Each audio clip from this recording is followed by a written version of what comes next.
Carrie in Lubbock, Texas. Carrie, how in the world are you? Doing good, Dr. Delony. How are you? I am having a blast today.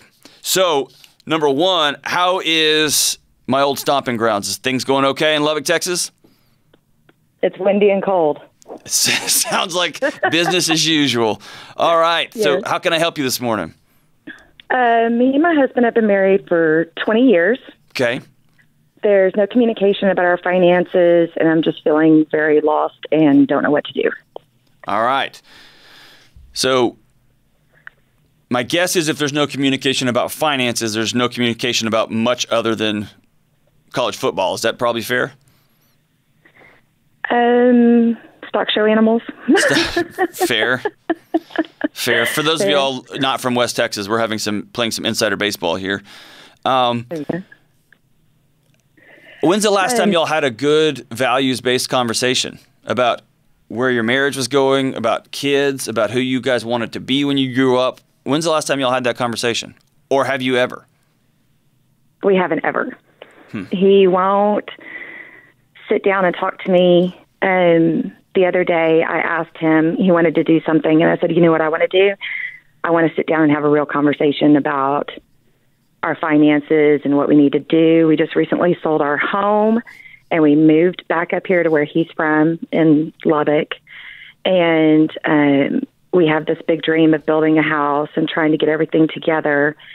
And he tells me he's busy. He doesn't have time.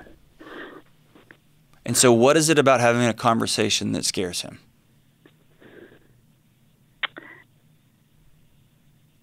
I'm not sure. I'm not sure. So let me ask you a harder question. What is it about having a conversation with you that scares him?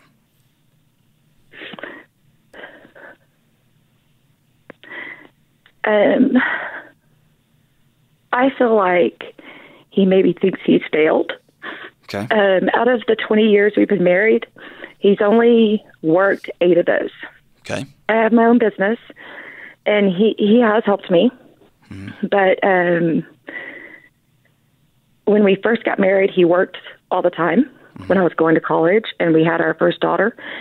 And then it's like he just quit.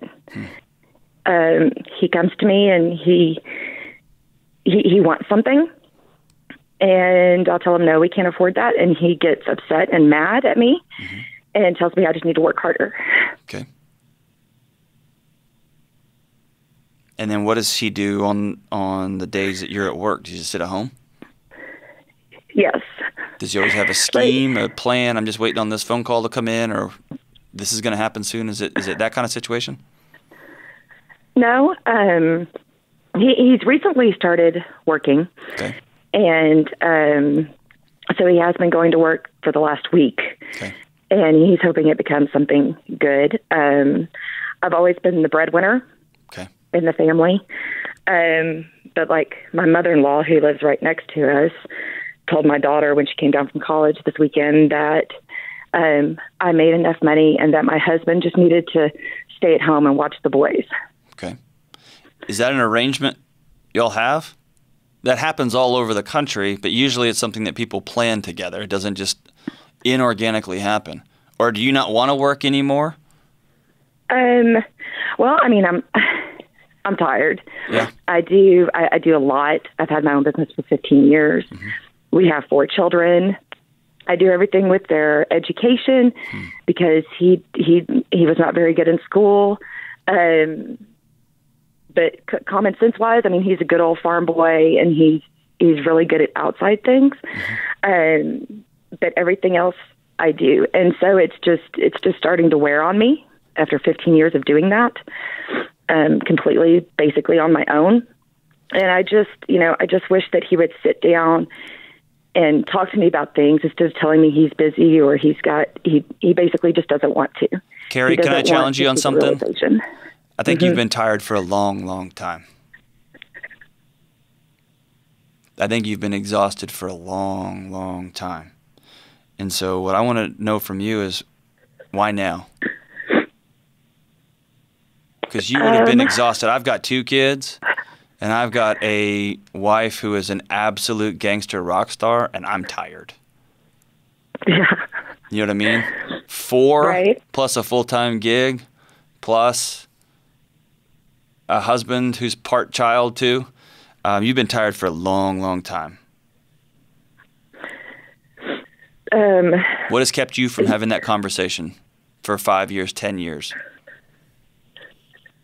Just the fact that I guess I feel a lot of myself feels ashamed of me because I feel like I have failed. What did you fail, Carrie? Like our love for each other is great, but our relationship is not. What does that even mean?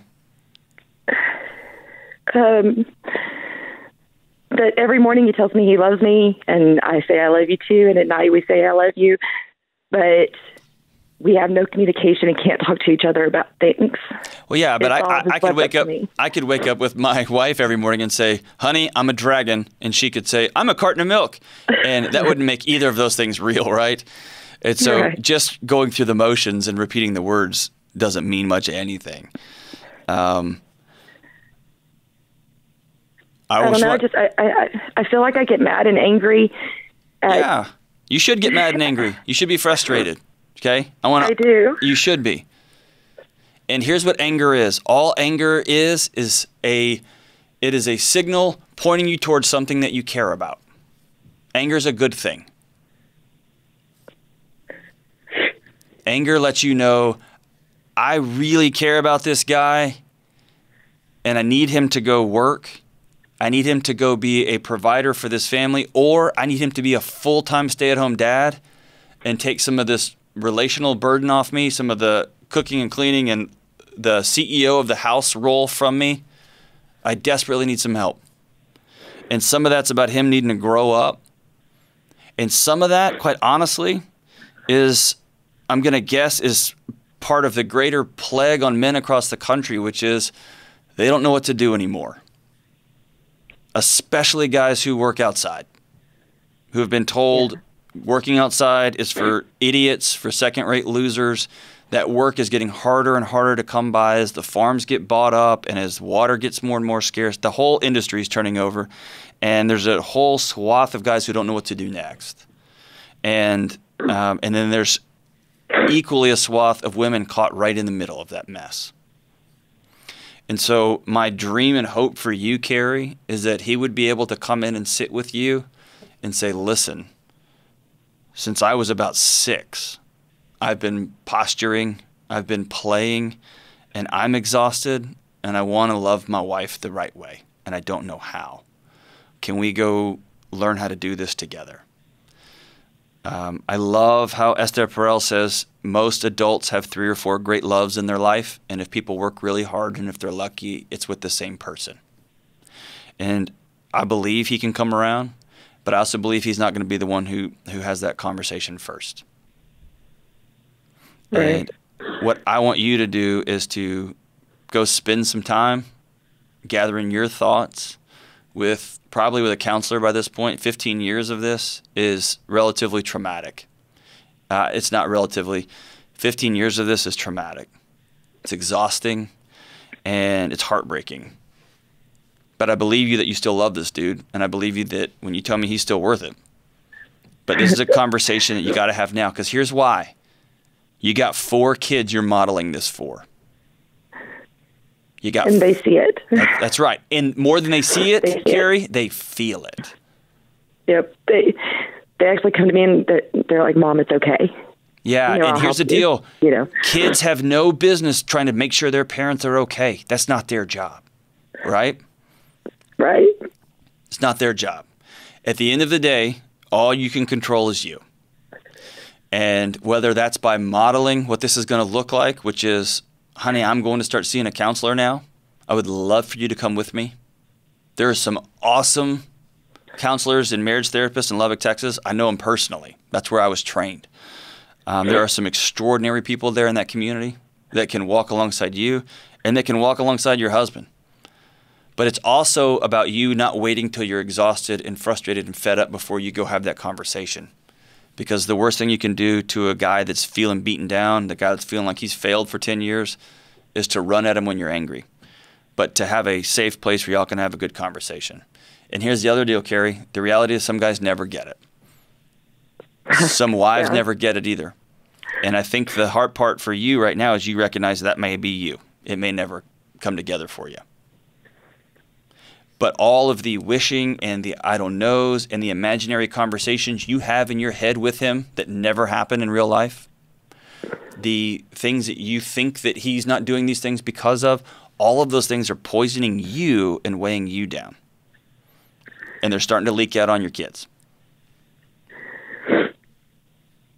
So can I get a commitment from you that beginning today, you're going to start taking care of yourself, that you'll go through and find someone to talk to today? Make an appointment today before the day's over? Yes. Okay. And I want you to tell him, your husband, I love you, and we're going to schedule a meeting, just a State of the Union. How's our marriage? How's our kids? How's our future? We're going to schedule a meeting, and I want you to plan it for a week in advance or 2 weeks in advance. And there are some killer breakfast places in Lubbock, Texas. And I want you to plan it for a place where y'all can get up on a Saturday morning and go talk to one another.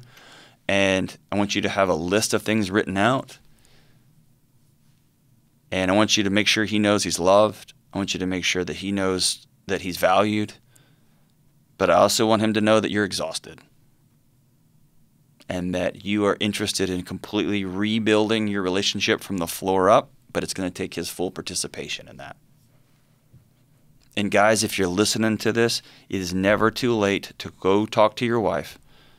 It is never too late to go talk to your girlfriend, to someone you're interested in, to any significant other, to your parents, to your friends. It's never too late, guys, to go in there and say, it's been 5 years, it's been 10 years, and I don't like the direct trajectory of where I'm going.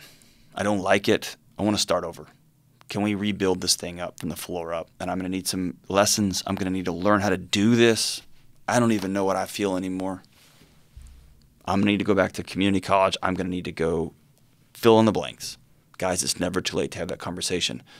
Women, it's never too late to have that conversation either. You don't need to wait till New Year's Eve. You can start today. Start today.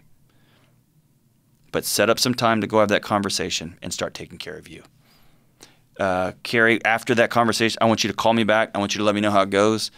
And if you need some folks in that area that I trust, get with Kelly, and then I will connect you to somebody that some folks that I know and love and trust there in that community. We'll be thinking about you, Carrie, and get to work on you. Get to work on you and get to work on that marriage.